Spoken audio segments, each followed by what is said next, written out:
good summer to be a Timberwolves fan, John. The Wolves make a long playoff run. Anthony Edwards is on Team USA. Summer League's about to start up. The Wolves have made some moves, adding and subtracting players. And we have a lot to talk about. Let's get to Joe Ingles. Let's get to McLaughlin leaving. Let's get to the Summer League. You and I were just at a mini press conference where Jalen Clark talked about being back and being cleared for action. Let's start with Jalen Clark. Interesting prospect, renowned as a defender, very confident young man, and he's finally cleared. What's his path to actually making an impact or getting any playing time in the NBA? Yeah, it's interesting, Jim, because, you look at the roster now as it stands with the little bit of turnover that the Wolves have had over the summer with Kyle Anderson leaving, with Jordan McLaughlin leaving, with Monte Morris leaving. And suddenly, there is a little bit of wiggle room in the rotation right now for players to crack into, whereas last year there just wasn't for any of the young guys. And I think that, when you look at Wendell Moore or Josh Minot or Leonard Miller, or even if Jalen Clark was healthy, I just don't think he would have played, because this was a very competitive team that was going for a top seed in the Western Conference and didn't really have a whole lot of time to be putting young guys out there and just throwing them into the fire. Well, now you go into this next season, and I think Chris Finch is going to have to play some of these young guys, just given the roster and the way that it has changed over. Rob Dillingham's going to have to play. I think that, Josh Minot has a chance to play, and Jalen Clark absolutely has a chance to get some minutes here going forward, because they are very thin at point guard. And I don't think Jalen Clark is necessarily a point guard, but he's a combo guard. And they need perimeter defense as well. One thing we did see in the Dallas series was that they were probably one wing defender short against the Mavericks. And that was clearly one of the biggest advantages that the Celtics had with Brown, Tatum, Derek White, and Drew Holiday. They had four guys to throw at Luka and Kyrie. And essentially the Wolves had three with Jaden McDaniels, Anthony Edwards, and Nickeil Alexander-Walker. And so if Clark can get back to the highly, highly touted defensive player that he was before he was injured at UCLA, the kind of pedigree that had him going toward being a first round pick in the NBA draft, that would be enormous for the Wolves. And I do think that there is a possibility that he could play some minutes for them if he's healthy, if he gets back to sort of that tenacious defense, and just gives them another pit bull on the perimeter to throw out there, maybe not for 20 minutes, but, for 12, for 13, for 14 minutes here and there, as a rookie. There's a possibility of him earning that if he can kind of just use this summer to get his legs back underneath him and to get back to that really dogged, intense defensive presence that he was at UCLA. Yeah, it's fascinating because in some ways you look at this roster and say, wow, they're deep. They have really the top seven locked in. They bring in Joe Ingles, who we'll talk about here shortly. They have 2 draft picks they expect to play, and they have some intriguing prospects. But as you said, the coaches are always looking for specific skills, and a lockdown perimeter point guard, or he might not be a point guard, but he can defend point guard. He's interesting. He's a big guy. He's strong. He was a great defender in college. What do you hear about him in terms of his other skills? Yeah, I think the interesting thing is going to be, is this another version of Josh Okogie, where defense is off the charts, really, really good, but had his playing time limited because his shot making just wasn't up to speed. And I do think that, what we have seen from the NBA in general and what really kind of translates to high level winning is you have to have as many two-way players on the floor as possible. And if anything, you probably lean a little more toward the offensive side of the court than the defensive side just if you have to choose one or the other. Now, clearly right now, Clark is certainly much more of a defensive presence. Like that's where he's going to, I think, initially earn some time. What will determine if he can go from just a spot player, just somebody who kind of, gets, a little bit of minutes here and there, depending on matchups, to a player who is going to push to be in the rotation, is if he is good enough offensively. And I was talking to Jalen Clark about that today in terms of what his goals are. And one thing he said is he wants to be a very unselfish, kind of do the dirty work offensive player, cutting to the basket, setting screens, moving the ball. He said, look, when the team reconvenes in training camp, we know that Anthony Edwards and Karl Anthony Towns are the offensive focal points. They're going to get the shots because they deserve it. They're that skilled. He's like, I don't have any preconceived notion that I am going to come in and get a lot of shots. That's not my game. That's not what I need to do. And so there's a bit of a humility about him offensively that if he can come in and be a guy that does kind of move without the basketball, that does give himself up with cuts to open things up for others, that does, just set hard screens and play physically, maybe get to the offensive glass a little bit. I think that is the recipe for him to elevate his playing time. Certainly, he's not a refined offensive player. He's not a knockdown shooter, at least that we have seen yet. Certainly didn't see that in college. But I think he's kind of a brute physical force type of a player. And so if he can play with aggression, if he can play smart and play unselfishly, he'll give himself at least a chance to be looked at. I would imagine that this Las Vegas Summer League is going to be choppy for him. He has not played in a year because of the Achilles injury. I think he's going to have a lot of rust to knock off. But I think that just one thing about him that you hear about his nature is he's a workhorse. He's just a guy that wants to get into the mud and turn it into a wrestling match and play physically that way. And that can kind of come back quicker and that can help and translate a little bit. So we've kind of looked at this roster and you look at some of the other additions that we'll talk about. You look at who they've lost and Jalen Clark's name really has been sort of forgotten in this mix, and understandably so. He's been out for so long. But when he was drafted on draft night, I had a lot of people from other teams telling me like, man, if he did not have that injury, he'd absolutely be a first round draft pick and maybe even a mid round first round draft pick. So there is potential there. There is kind of skill set and talent to and attitude that is really intriguing for a lot of teams. What we have to see is just how his whole body responds to such a long layoff. Yes. Hey, I guess I should introduce the show. He's Jon Krawcynski. This is the Jon Krawcynski Show at talknorth.com. That's the way to listen to this show or any show on our network. Subscribe to your favorite podcast app. It's free. It's the easiest way to listen. We're coming to you from the Aquarius Home Services Studio. Our producer is Davide Rasso.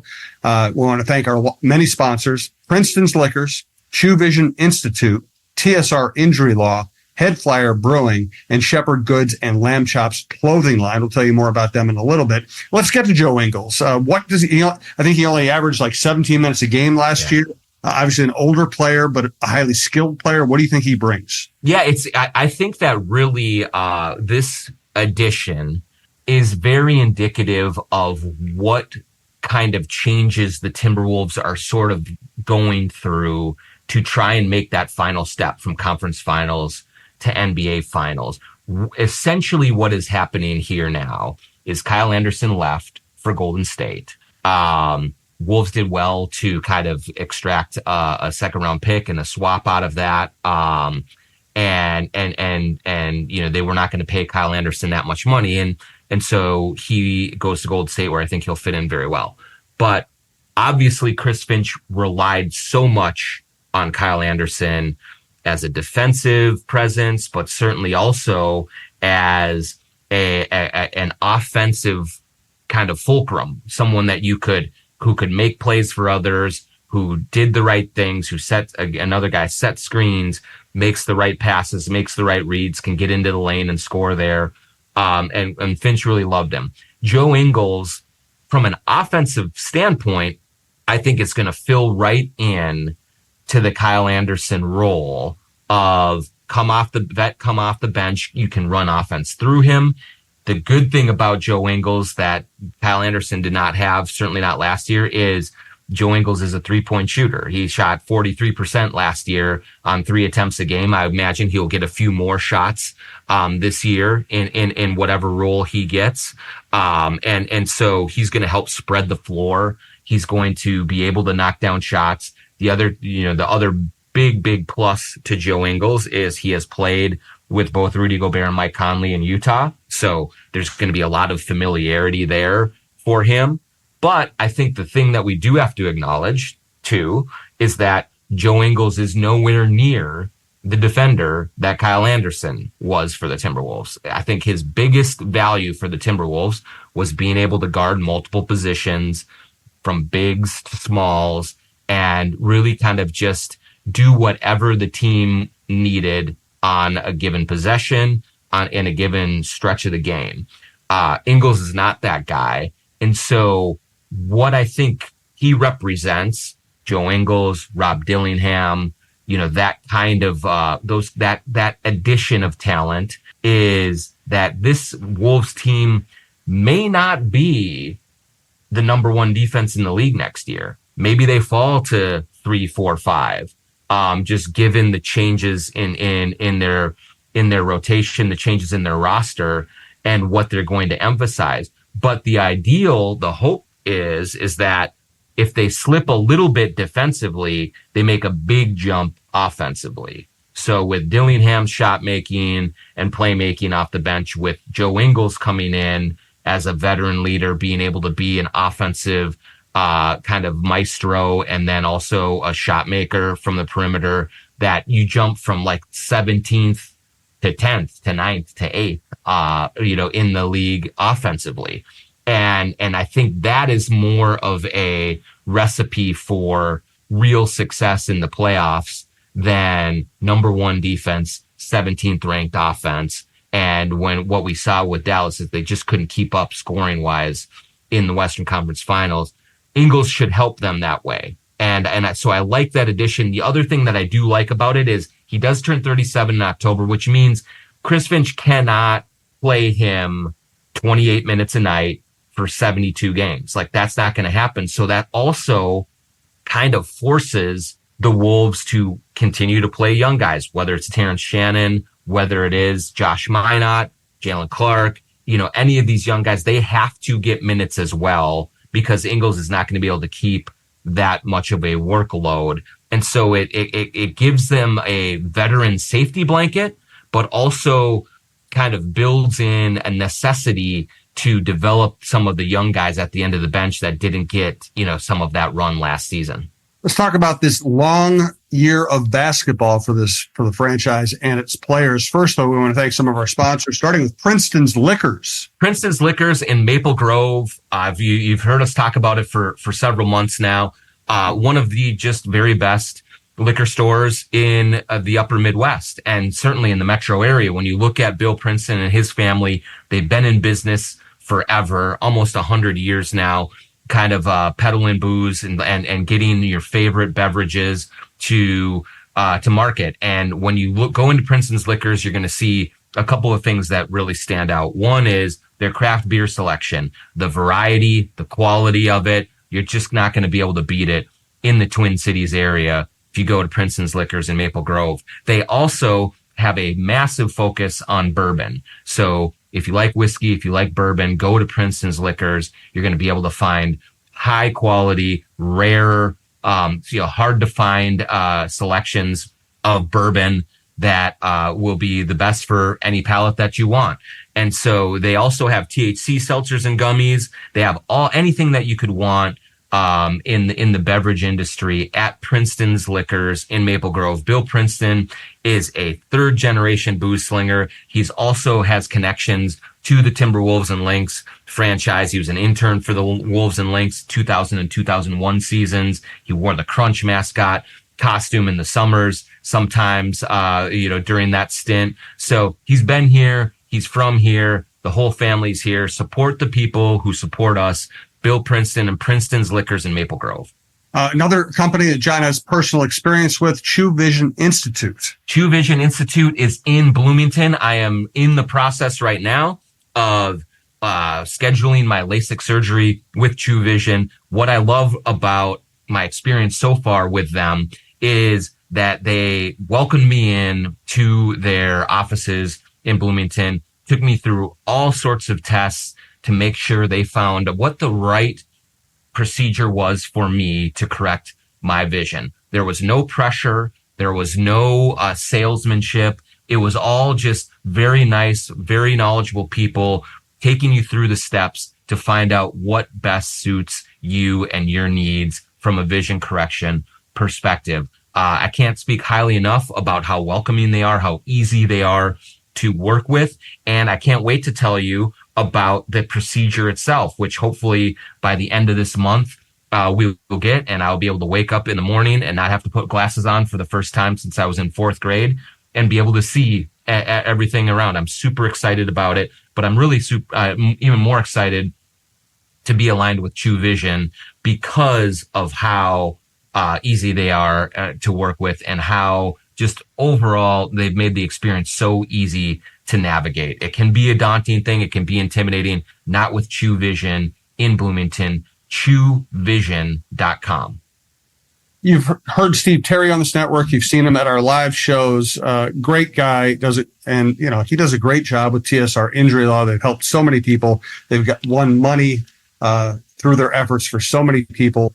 If you were ever injured, simply call 612-TSR-TIME, 612-TSR-TIME. They will take care of you, or they will point you in the right direction. They will not charge you unless they win your case, and they win a lot of cases. Now they're hanging out with Naz Reid. That's how cool they are. A great company, TSR Injury Law, 612-TSR-TIME. So I find it fascinating that, the Wolves had to play this long, arduous playoff run series. I was going to call it a series, but there's 3 series. The Denver series itself was exhausting. And now you have Summer League starting. You have Anthony Edwards playing for Team USA. And I asked Chris Hines today, is it difficult for a team to deal with this, with that much basketball in 1 year? Anthony also played last summer for Team USA. And he actually painted it as a positive because he said you get better at basketball playing basketball, not just doing drills. What do you think? Is this a challenge or is it a bonus? Well, I do think that for Ant, it's a very much a bonus. Absolutely. And first of all, he's, 22 years old. So he is young legs.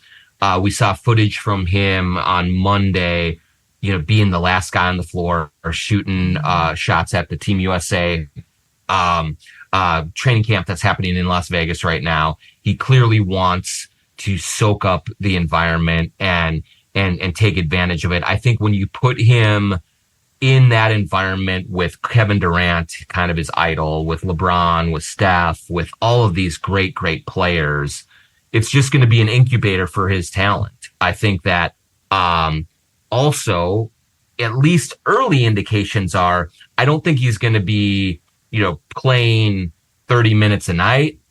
Maybe that changes. I could see a scenario where he does kind of ascend and does, take on a little bit heavier minutes on a veteran team with guys that might want to save their legs a little bit. Ant's not going to have to save it. But as of right now, I imagine Steve Kerr would defer to the older guys a little bit more and then go to Ant, if you really need him, if it's just not working. If the older legs are a little sluggish, you put him in there. But I think just overall that experience for him and being around those guys is going to be huge because we saw he had the FIBA experience, the last year leading into the season, and he was really the leader on that team. And it really did kind of precede a huge jump from him in his fourth year. Now this is a different experience for him in the Olympics. Kind of, he will not be the leader. He will be the young guy learning from a lot of these old guys who have done it and done it at the absolute highest level. And so I think that the benefits for him are going to be more mental than physical in terms of just like seeing how the best of the best go about their business, develop their routines, take care of their bodies, eat right, do all of those things. I think that's going to help a lot, big picture with the team. I think that you're 100% right, Jim. And like one of the things that really struck me after their loss to Dallas was how many of the guys, including Naz Reid, including Ant, including a lot of the guys in that locker room talked about how long that season got and that they just didn't understand what it took to make these deep playoff runs. I think that a lot of them, after they won Game 7 in Denver, kind of felt like, okay, we did it, but they were only halfway through the playoffs if they were going to win a championship. So it just shows you how long it is. And I think that some of the guys probably did need a little bit more of a break. And I think Ant will get a break. Rudy will get a break. Nikhil will get a break after the Olympics and get a good month and a half off before the season, before training camp starts. But by and large, I think probably to have all of those guys in those hyper competitive environments is probably going to be better for them than worse for them. There is a scenario where maybe Chris Finch has to back off, especially like Rudy's minutes early on in the season. Maybe he has to ease into things a little bit more, just given his veteran status, and he's 31 years old now. But I think with Ant and Nikhil, you can just kind of turn them loose and hope that experience really just helps them take it even one step higher in the intensity level. Let's talk about Summer League next. We do want to thank Shepherd Goods and Lamb Chops clothing line. sglambchops.com is the place to go for some of the most stylish, most comfortable, affordable, casual wear that you can find. Shepherd Goods and Lamb Chops clothing. They are locally produced, locally owned. Craig and Jordan have been big time Wolves and Lynx season ticket holders for a while. They sit courtside at these games. You see them cheering on the team. But most importantly, the stuff that they make and they design is fantastic. Their shorts are some of the most comfortable, coolest shorts that I've ever had. I love their sweatshirts. I love their hoodies, their t-shirts. It's all really high quality stuff.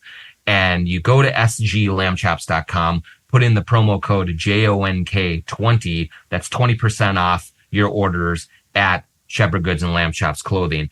They just released some new shorts that look great. And they've been kind of bringing them around to pop-up stores around the Twin Cities. But just go to sglambchops.com. You can get them all there. They will send it right to your door. At the end of this show, we will answer a Twitter question, and the winning question will get a free pair of those shorts that will be sent to you as well. But go to sglambchops.com, JONK20 for 20% off any of the stuff. You'll look cool. You'll feel great all summer long with Lamb Chops clothing. We've really enjoyed doing our live shows at Head Flyer Brewing. Head Flyer also supports us during the months we aren't doing live shows. Tell us more about Head Flyer. I mean, it's the perfect time to be at Head Flyer Brewing right now. The only time better maybe is if you're there watching a Timberwolves playoff game on one of their many TVs in their tap room. That place was packed for the playoffs last season. But now with the beautiful summer we've had, 70 degrees, 80 degrees, it's the perfect time to sit out on their large patio deck, have one of the many great beers that they have there. They also have THC seltzers and things like that if you're into that. But go to Head Flyer Brewing in Northeast Minneapolis, very conveniently located right on Hennepin Avenue, just off of 35W. And just soak up the atmosphere. It's summertime at the brewery is the perfect time. They have food trucks there on the weekends, and sometimes at night they'll have trivia during the week. They'll have some live music every once in a while as well. Just a super fun place to hang out. But most importantly, their beers are the best that you're going to find. I love the Wicked Jump Shot. We've had the Crunch Time collab there in the past. It's not available right now because you all love it so much, just like I do. But they have any kind of beer that you could want. The bartenders are super friendly. The owners are great. Just go ahead and come on in there, buy yourself one of their cool t-shirts, have yourself a beer at Head Flyer Brewing in Northeast Minneapolis. Thanks to all our sponsors, and we are coming to you from the Aquarius Home Services Studio. We do appreciate everybody supporting the show. All right. Summer League roster is interesting. You got Gabe Kalsher, you got Tyler Wall, you have Josh Minot, you have Dillingham, you have Shannon, Terry Shannon. It's going to be really interesting. How do you think? I guess who other than the top draft choices are you going to be watching most closely?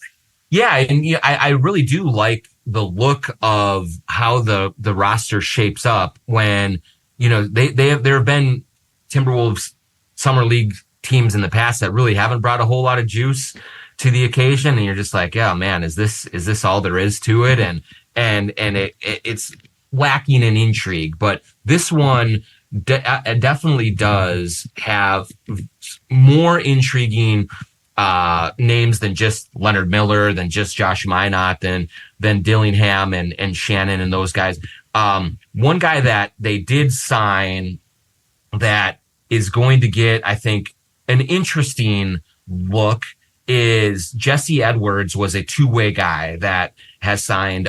He went to West Virginia. He's a center. Now, I know that they have a lot of big guys on their team already, but when you're already committing a two-way to a guy like that says that you think pretty highly of him. And so I want to get a look at what he can do. There's another guy, and I don't even know how to pronounce his name, Nadir, I think it's Hi-Fi or Hifi. He played in France. He's a point guard. And when you think about this team lacking point guards with Mike Conley and Rob Dillingham as the only point guards on the team right now, with Dacian Nix kind of mixed in there as well, this is a kind of a shifty guy who played really well in France, can shoot it a little bit. If you watch his highlights, you can see that he has some juice to him. He has some shift to him. And so I want to see how that translates to Summer League, because I do think that if one of these guards flashes, if it is Heafy, if Nix reestablishes himself this summer as the guy to be there, if there's a couple other smaller guards, James Bishop and Javonte Cook. I think there's guys that are coming to this Summer League knowing that there is a way to maybe not necessarily kind of get onto the NBA roster right away, but maybe you make an impression, you get to Iowa, and then you see if you can play the long game and get a chance to come up if the point guard issues for this team do become more serious than maybe the Timberwolves want to let on right now. So I like those names.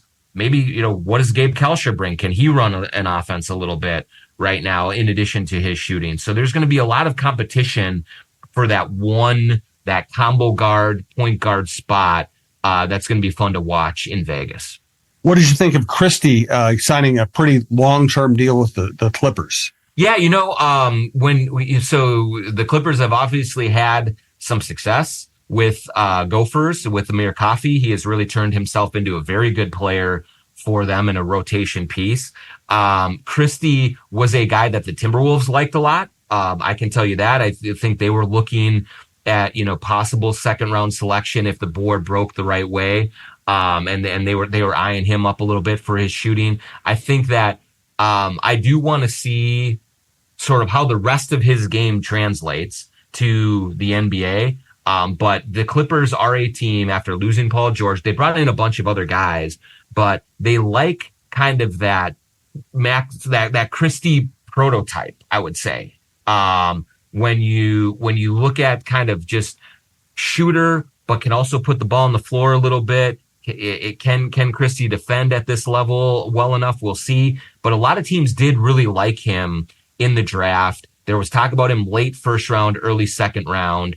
But I think the Clippers are an interesting spot for him, and their investment in him shows that they believe that he can, over the course of the next couple of years, really develop into something there. And so I think a guy with his skill set is always going to get a chance.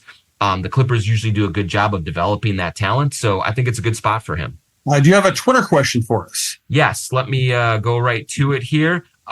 Nick Olson, NT Olson, on Twitter asks, what is your favorite Jordan McLaughlin memory? And, McLaughlin signed with the Sacramento Kings this, just last week. And there was a point, Jim, where I wondered, given how the roster was shaking out, if the Wolves would go back to McLaughlin and see if they could bring him back on another minimum deal as a veteran point guard, sort of insurance policy. Dillingham is 19 years old, maybe, with Ant and with Nikhil and with Joe Ingles, maybe that's, those are solid options, but not like foolproof options behind Mike Conley. So I thought maybe they would go back to him, but there never really was that interest. I think they like what they have there. And I think that Jordan McLaughlin sees a possible opportunity to play in Sacramento on a team with De'Aaron Fox and a couple of other options behind him, but nothing that is ultra proven yet. So I'm happy for him. But yeah, just a favorite McLaughlin memory is just sort of like, I think the bigger picture of watching this guy who came to Minnesota with literally zero expectations. He's this undersized guard. He played a little bit for the Brooklyn G League team. What can he really do?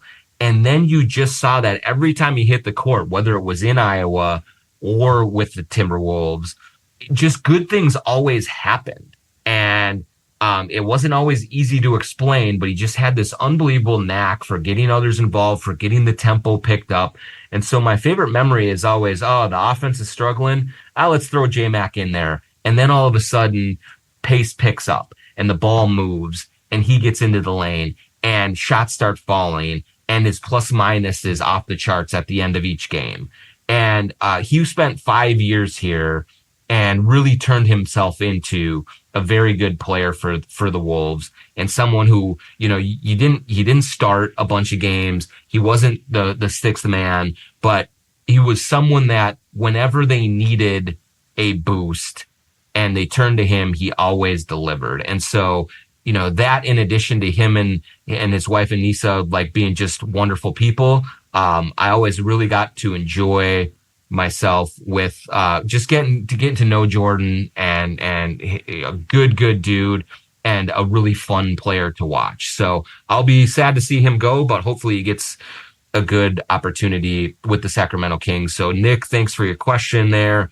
And you will get a free pair of Lamb Chops shorts. I will connect you guys on Twitter in the DMs and they'll get you a pair of shorts. sglambchops.com, JONK20 for 20% off any merch at Lamb Chops. Beautiful. Good stuff, John. Looking forward to Summer League. I know you're heading to Vegas. I would stay outside when it hits 119. Now, 116, you're probably fine, but 119, they set a record. You might want to be in the casino. Yeah, I feel like my body is too hydrated right now. I got to get rid of a lot of this. And so I'm going to just go out there and just let that furnace just suck every bit of moisture out of my body for a week and come back a shriveled, a raisin, basically by the end of it. I can't wait.